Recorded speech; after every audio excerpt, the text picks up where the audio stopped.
Основната цел е учениците, които са художници, да направят портрети на младите и талантливи музиканти, каза учителката по изобразително изкуство в Средно общообразователно училище Емилян Станев Бояна Койнова.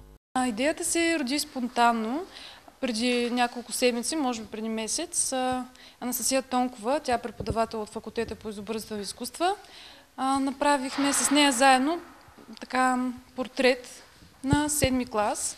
Те всъщност се нарисуваха сами себе си по подобен начин, на толкова голям картон, и си направиха нещо като групова снимка, само че рисунка и в голям размер.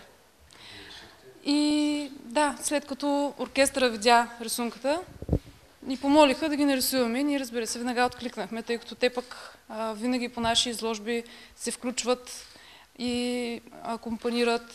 И така решихме да върнем жеста, всъщност, по този начин.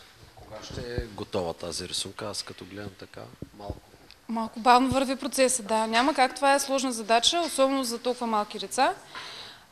Надяваме се до края на седмицата вече да е завършена. А какви материали? Обикновени бои или някакви по-специални? Не са кой знае колко специални.